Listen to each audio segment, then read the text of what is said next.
and justice for all, with liberty and justice for all.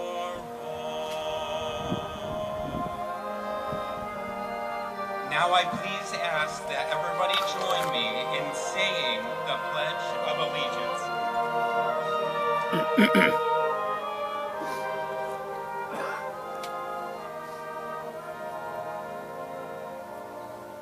I pledge allegiance to the flag of the United States of America and to the republic for which it stands, one nation, under God, indivisible, with liberty and justice for all. With liberty and justice for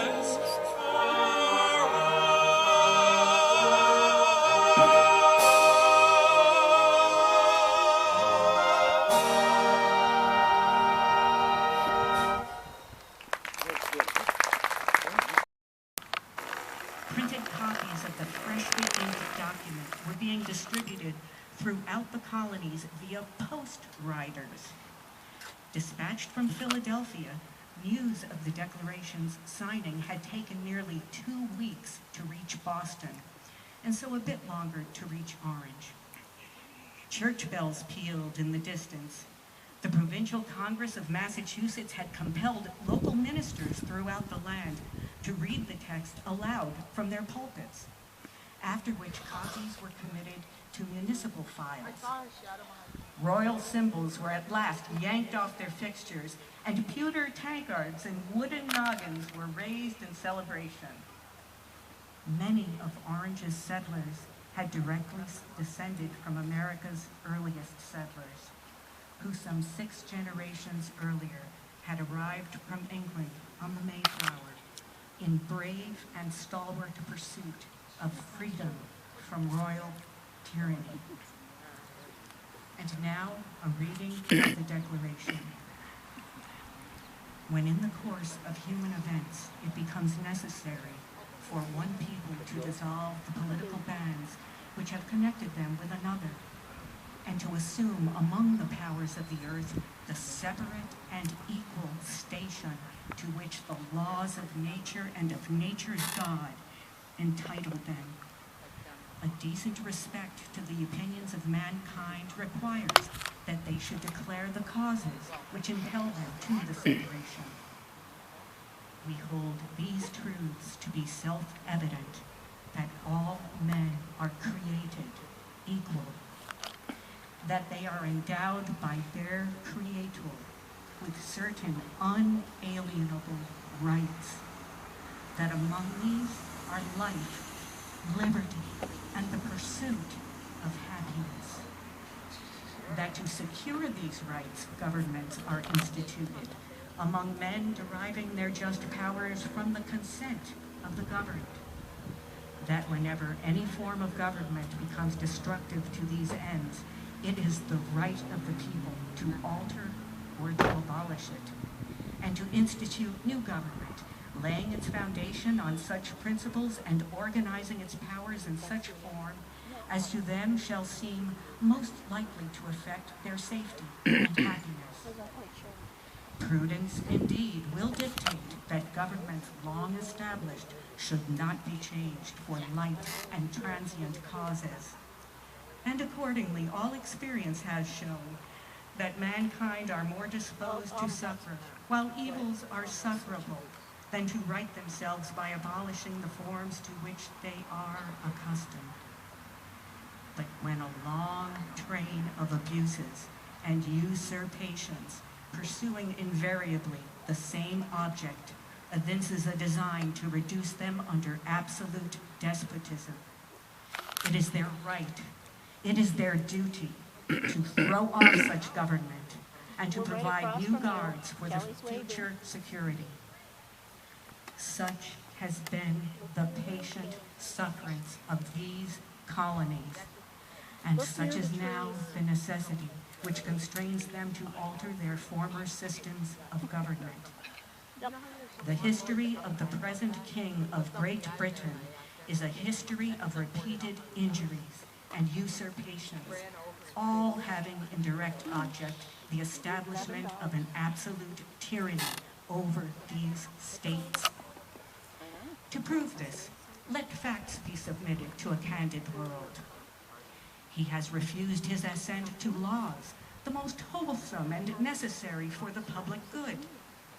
He has forbidden his governors to pass laws of immediate and pressing importance, unless suspended in their operation until his assent should be obtained.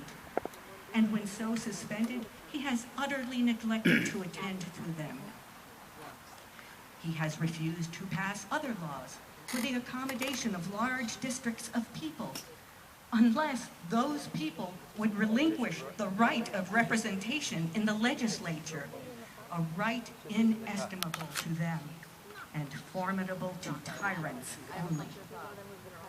He has called together legislative bodies at places unusual, uncomfortable, and distant from the depository of their public records, for the sole purpose of fatiguing them into compliance with his measures.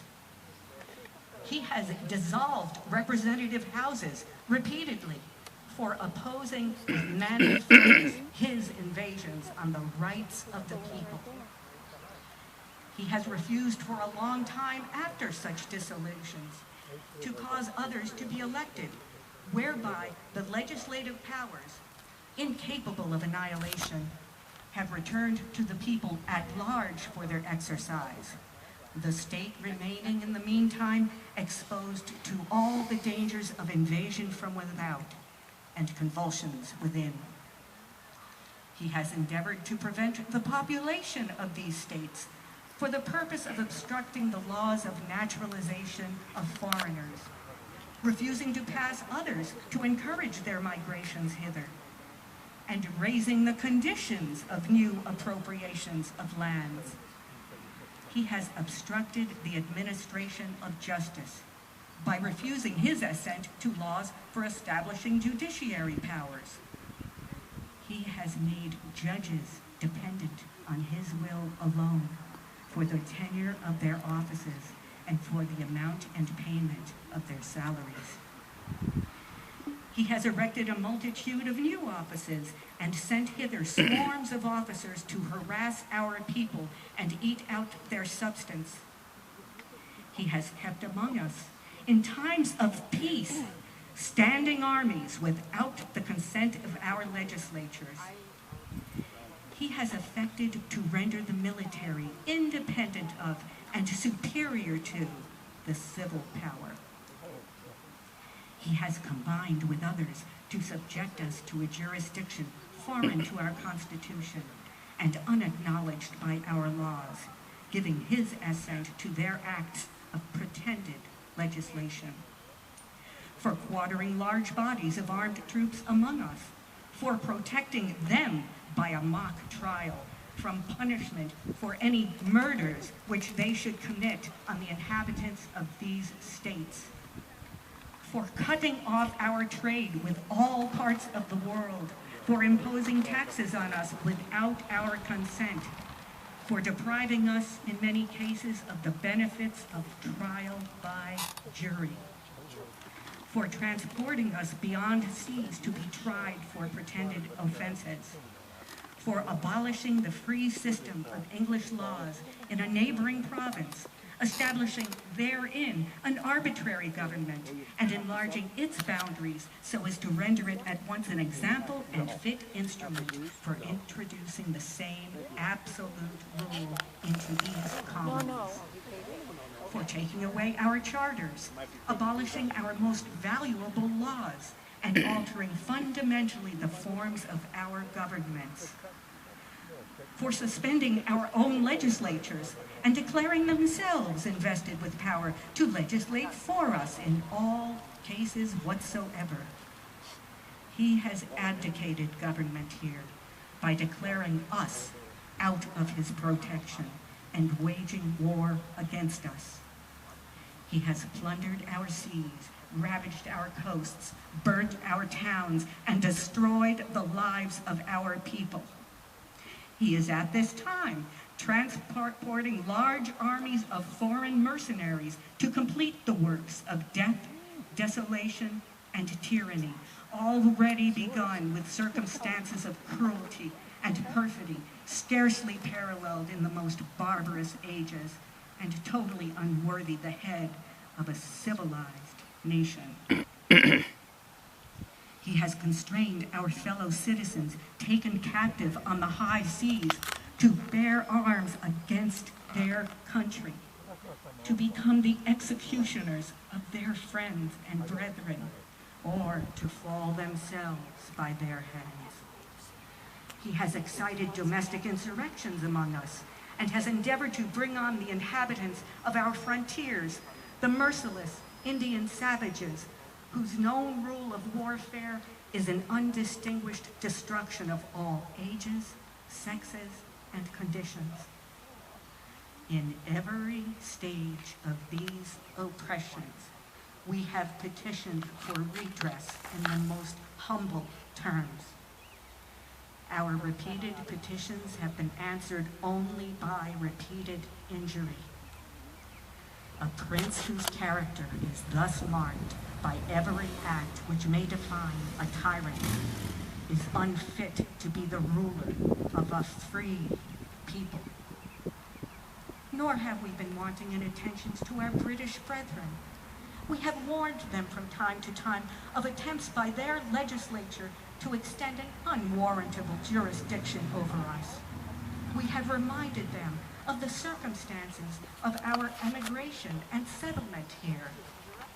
We have appealed to their native justice and magnanimity, and we have conjured them by the ties of our common kindred to disavow these usurpations, which would inevitably interrupt our connections and correspondence.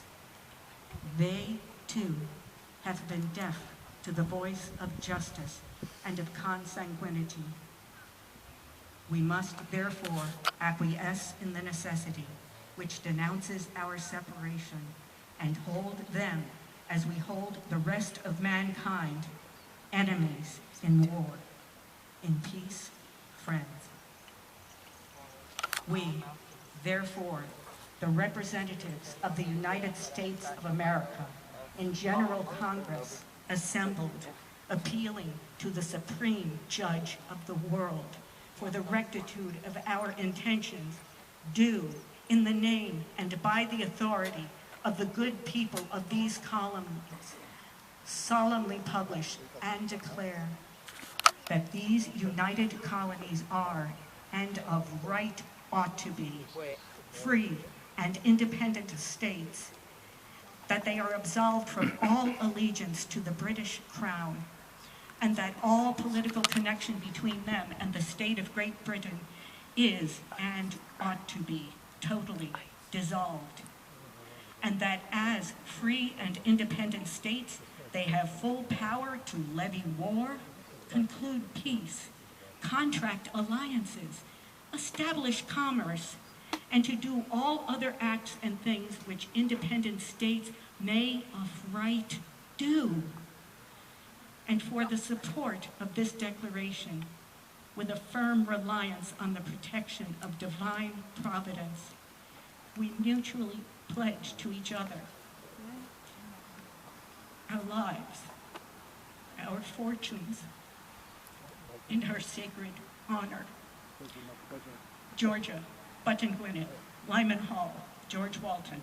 North Carolina, William Hooper, Joseph Hughes, John Penn. South Carolina, Edward Rutledge, Thomas Hayward Jr., Thomas Lynch Jr., Arthur Middleton.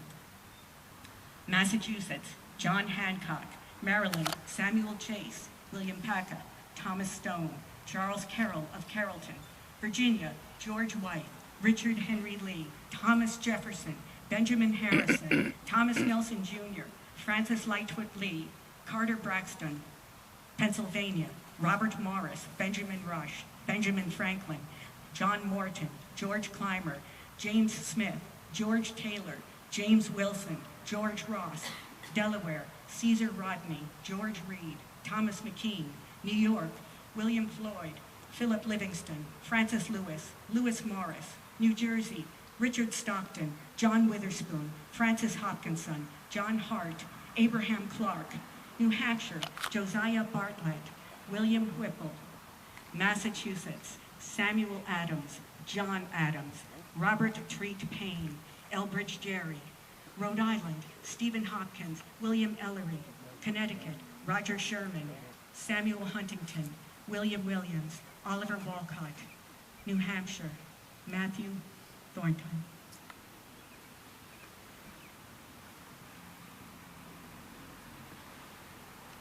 And now, Chris Woodcock will share with us some historic notes of special value to the people of Orange.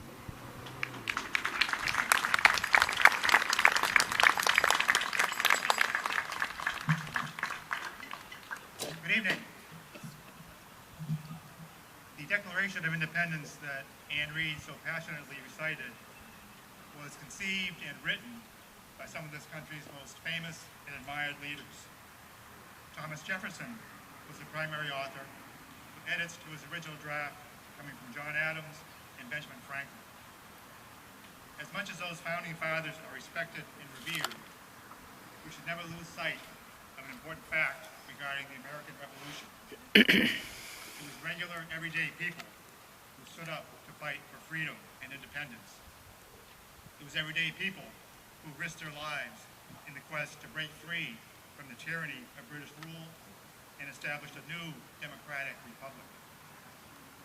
Before the armed conflict began, these folks have been living humble, ordinary lives as farmers, laborers, tradesmen, even teenagers.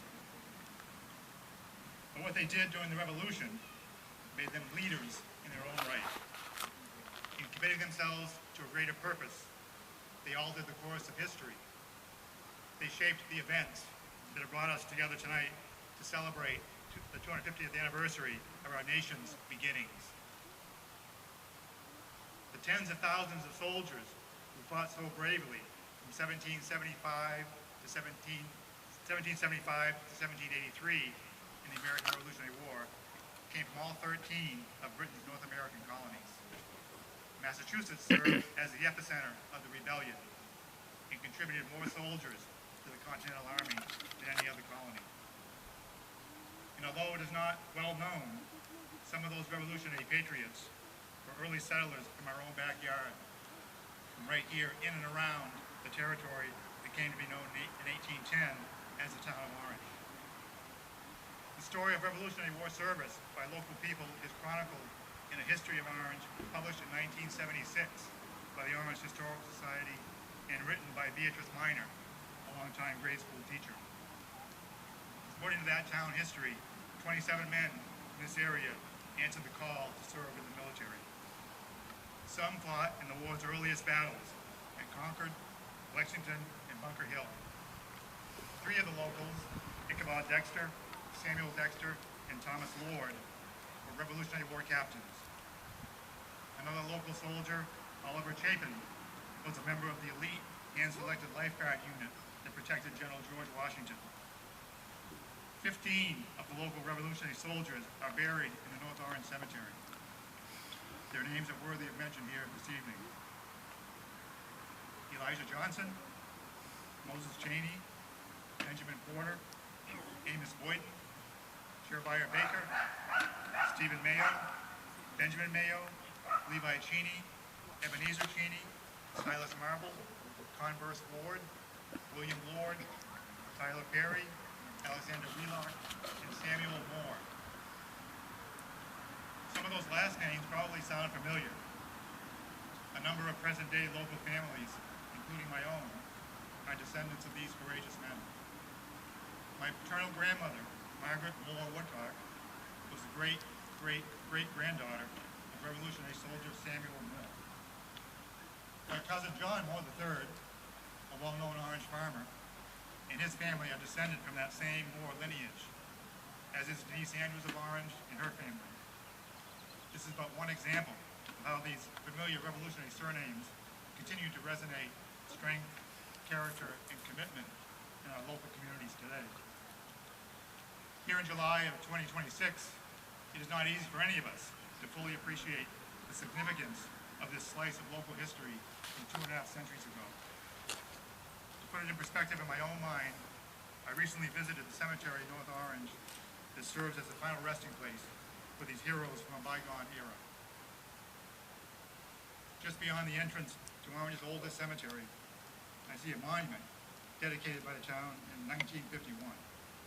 Adorned with a symbolic bald eagle, it carries this simple message: in memory of the veterans of all wars. In the quiet solitude of a sunny June morning, a distinct sense of dignity, tranquility, and peace comes over me as I survey the ancient burial ground and the old statuesque pine trees that border it. The worn but venerable gravestones of Revolutionary War soldiers are scattered throughout the cemetery. The engraving on some of them is difficult or impossible to read. The names and dates eroded by the passage of time and the ravages of the weather. But upliftingly, the spirit of these men endures. Amid the silence, I feel their presence, their strength, their willingness to stand up for what they believed in.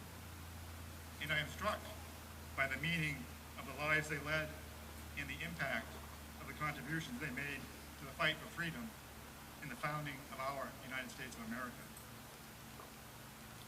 The recounting of that personal experience at the cemetery leads me to this closing thought.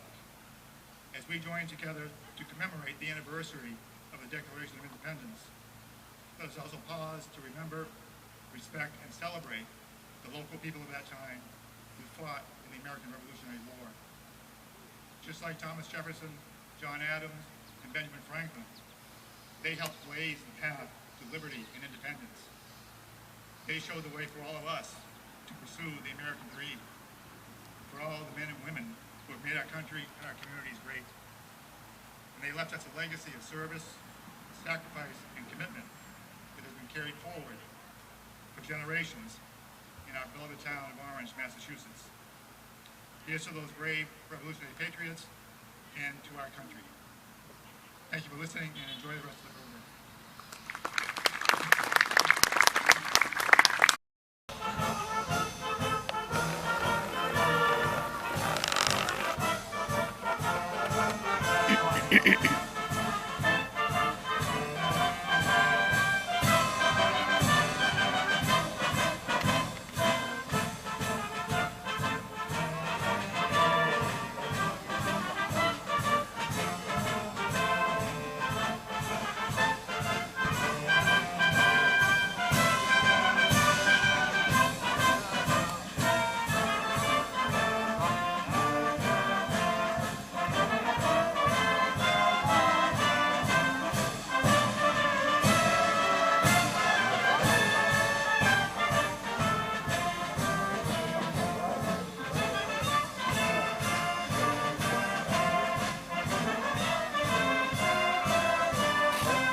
was the Liberty Bell March by John Philip Sousa.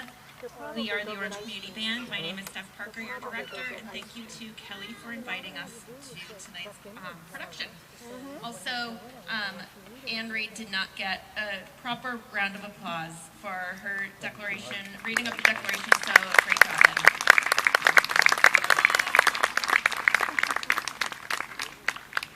Also, Julie Bouchard and Adam Whitten, who sang our pledge and our anthem.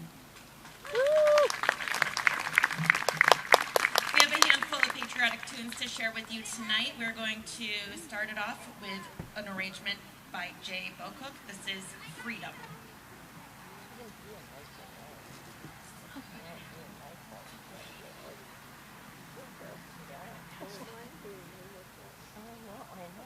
I love when the little ones try to get the big ones.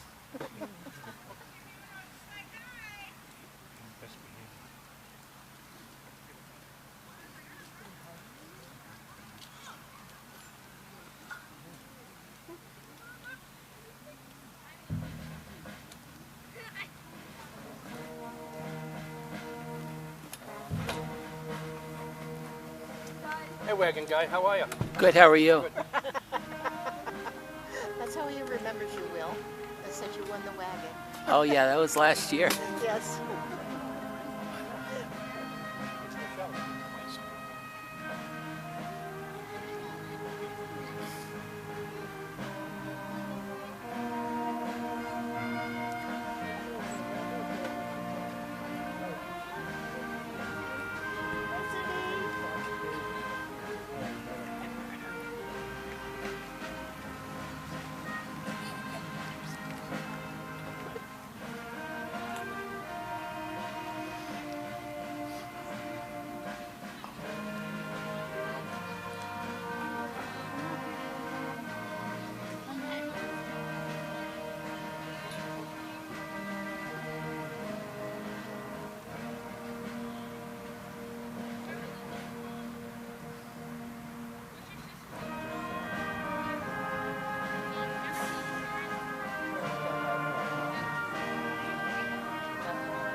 Thanks, Kelly.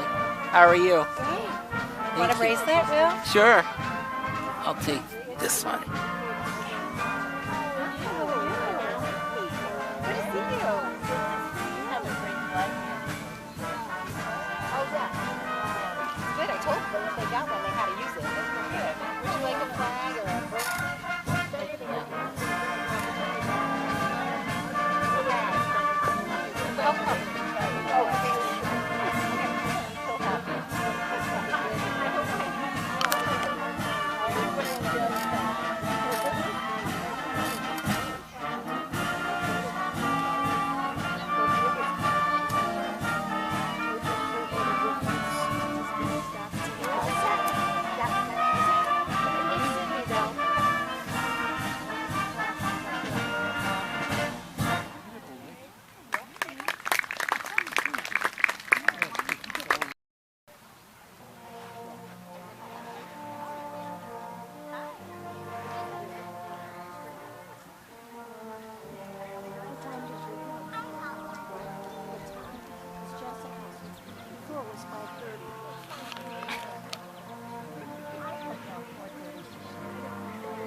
Building, I guess, used to. Yeah. I've been a good instructor.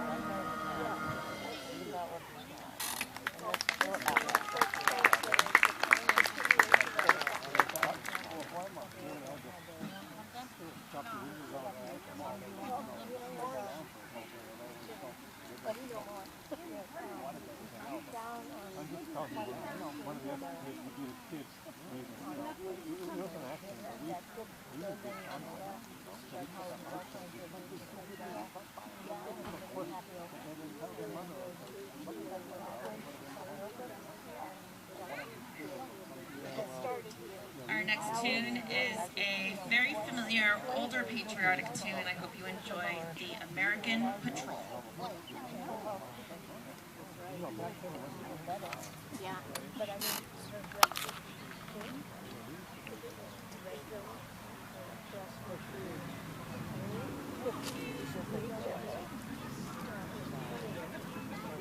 hopefully good should come in.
You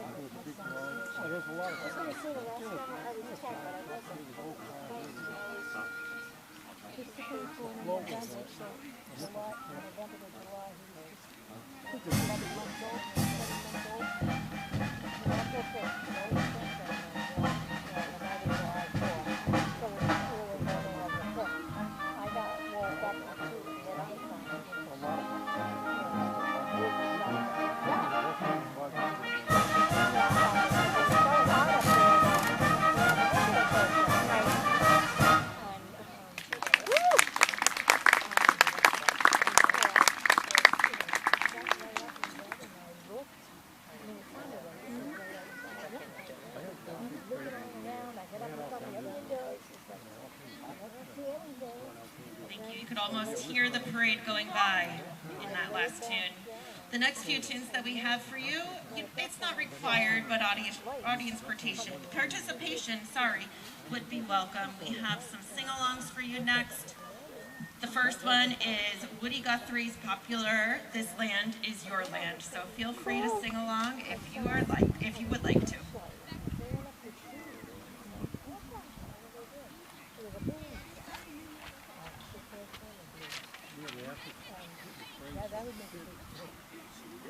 Especially where you were.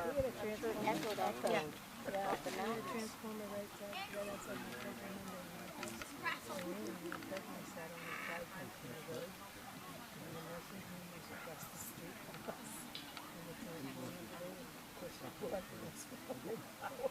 we had there was all kinds of stuff on that field.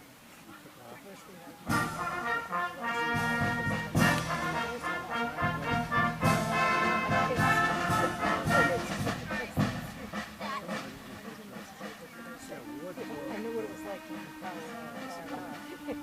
when we were here, and maybe the other side of that close area everybody down there.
the more famous pieces I think ever written and more familiar. This is Samuel Ward's America the Beautiful. Thank you again for inviting us to participate in this special occasion tonight. We are here every Friday throughout the rest of July at 7 p.m. for our regular Friday evening concerts, and this week is Animal Kingdom and Children's Night, so I hope you're able to join us. Like I said, this is America the Beautiful.